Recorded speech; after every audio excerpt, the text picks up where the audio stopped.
Basu crazy live ಚಾನಲ್ಗೆ ಸ್ವಾಗತ.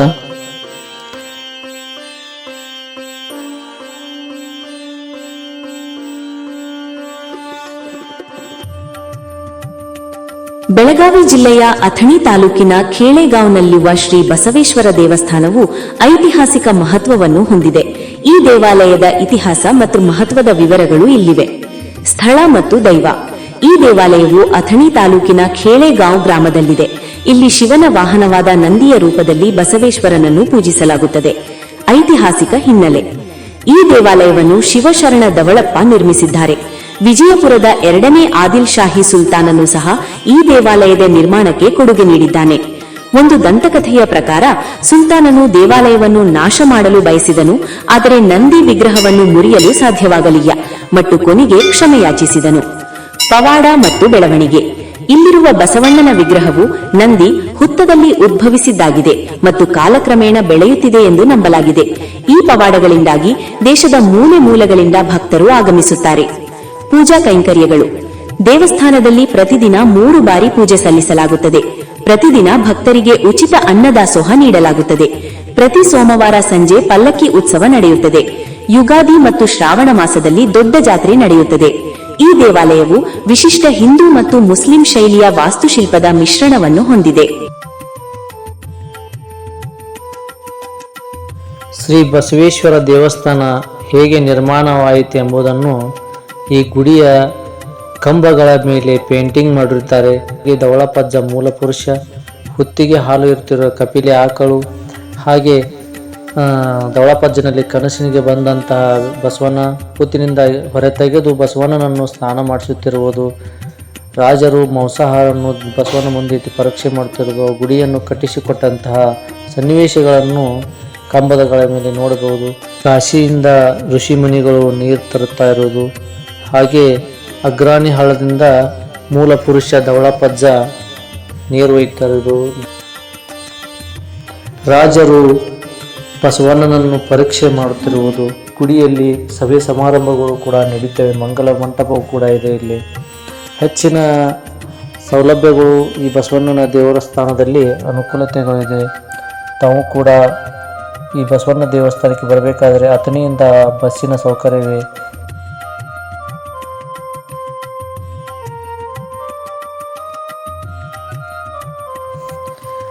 ಈಗ ಬಸವಣ್ಣ ದೇವರ ಪೂಜಾರಿಗಳನ್ನು ಬಸವಣ್ಣನ ದೇವಸ್ಥಾನ ಬಗ್ಗೆ ಸಂಕ್ಷಿಪ್ತ ಮಾಹಿತಿಯನ್ನು ಕೇಳೋಣ. ಪೂಜೆ ಪಾಳೆ ಹೇಗೆ ಬರ್ತವೆ ಮತ್ತು ಜಾತ್ರೆ ಯಾವಾಗಿರುತ್ತದೆ, ಇದು ಯಾವಾಗ ವಿಷಯದಲ್ಲಿ ನಿರ್ಮಾಣವಾಗಿದೆ ಅನ್ನೋದು ಎಲ್ಲ ಹಿರಿಯರು ಕುಂತಾರ. ಅವ್ರನ್ನ ಸಂಪೂರ್ಣ ಮಾಹಿತಿ ಕೇಳ್ಕೊಂಡು ಬರೋಣ ಬನ್ನಿ. ಯಾವ ರಾಜನ ಕಾಲದಾಗಿದೆ? ಸೆಕೆಂಡ್ ಸರ್ಕಾರ 19 ಸರ್ಕಾರ ಎಷ್ಟು ಪೂಜಾರಿಗಳು ಎಷ್ಟು ಮಂದಿ ತನಕ ಹಾಕೋರಿ? 200 ಹಾಕೋಲ್ಲ. 200 ಮಂದಿ ತನಕ. ಒಂದು 1000 ಮಂದಿ ಇದ್ರೆ 1000 ಮಂದಿ ಅಲ್ಲ. 1000 ಮಂದಿ ಅಂದ್ರೆ ಎಷ್ಟು ದಿವ್ಸಕ್ಕೊಮ್ಮೆ ಪೂಜಾರಿ ಬರ್ತಾರೆ? ಇಲ್ಲಿ 7 ದಿವ್ಸಕ್ಕೊಮ್ಮೆ ಪೂಜೆ ಬರ್ತಾವ್ರಿ. ವಾರಕ್ಕೊಮ್ಮೆ ಚೇಂಜ್ ಆಗ್ತಾರೆ. ಕಡೆ ಚೆನ್ನಾಗಿ ಊರಿಗೆ ದೂರ ಬರ್ತಾವೆ ಪೂಜಾರಿ. ತಿಂಗಳಿಗೆ 1000 ಮಂದಿ. ಹಾಂ, ತಿಂಗಳಿಗೆ 16. ಈಗ ಬ್ಯಾಸಿಗೆ ಕಾಲದಾಗ 3 ಟೈಮ್ ಪೂಜೆ ಆಗ್ತಾವ್ರಿ. ಹಾಂ, ಮಳೆಗಾಲದಾಗ ಮಿರ್ಗಾ ಮೈಮ್ಗೆ ಅಂತೀರಿ, ಮತ್ತೆ 2 ಟೈಮ್ ಪೂಜೆ ಆಗ್ತಾವ್ರಿ. ಈಗ ನಾವು ಖೇಳೆಗಾಂವ್ ಕ್ಷೇತ್ರದ ಬಸವೇಶ್ವರ ದೇವಸ್ಥಾನದ ಶಿವಪ್ಪ ಪೂಜಾರಿ ಹಾಗೂ ಶಿವಲಿಂಗ ಪೂಜಾರಿ, ಬಸಪ್ಪ ಪೂಜಾರಿ ಹಾಗೂ ಸಂಗಪ್ಪ ಪೂಜಾರಿ ಅವ್ರ ಜೊತೆ ಗುಡಿಯ ಬಗ್ಗೆ ಕೆಲವೊಂದಿಷ್ಟು ಮಾಹಿತಿಗಳನ್ನು ಕೇಳಿದ್ರು. ಗುಡಿಯ ಇತಿಹಾಸ ಬಗ್ಗೆ ಸ್ವಲ್ಪ ನಮ್ಗೆ ಮಾಹಿತಿ ಕೊಟ್ಟಿದ್ದಕ್ಕೆ ಅವರಿಗೆ ಧನ್ಯವಾದ ಹೇಳ್ತೀವಿ.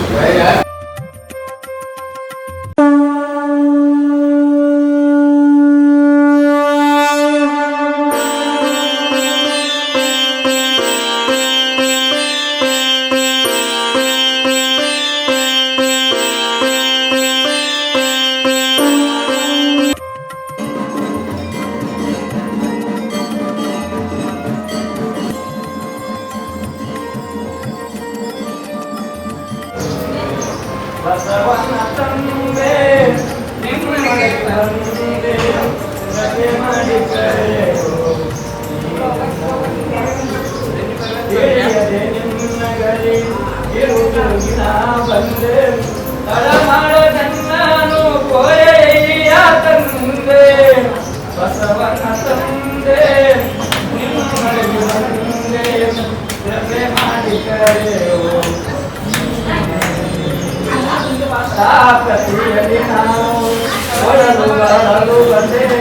ಶಾಂತಿಯ ಕೊಡು ಎಂದು ಬೇಡಿಕೊಳ್ಳಲು ಬಂದೆ ಬಸವನ ತಂದೆ ನಿಮ್ಮೊಳಗೆ ಬಂದೆ ಕೃಪೆ ಮಾಡಿ ಕರೆಯೋ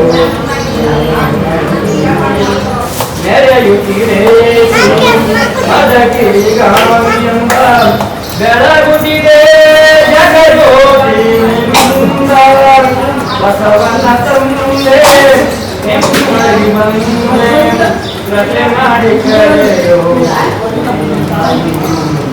ಮೂರು ಲೋಕನಾರು ಅಂತ ಮುಖಂಡೆಯ ಶರಣು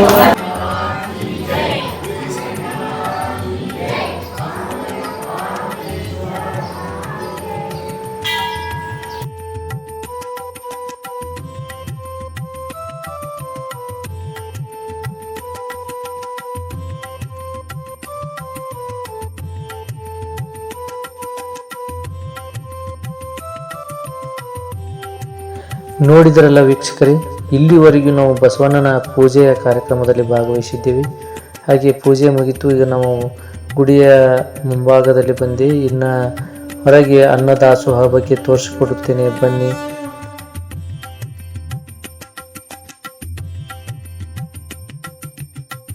ಎಷ್ಟೆಲ್ಲ ಅಂಗಡಿಗಳು, ಇವೆಲ್ಲ ಪೂಜಾರಿಗಳು ಅಂತಂದ್ರೆ ಬಸವೇಶ್ವರನ ಪೂಜೆ ಮಾಡ್ತಕ್ಕಂಥ ಪೂಜಾರಿಗಳ ಅಂಗಡಿಗಳು ಇವೆಲ್ಲ.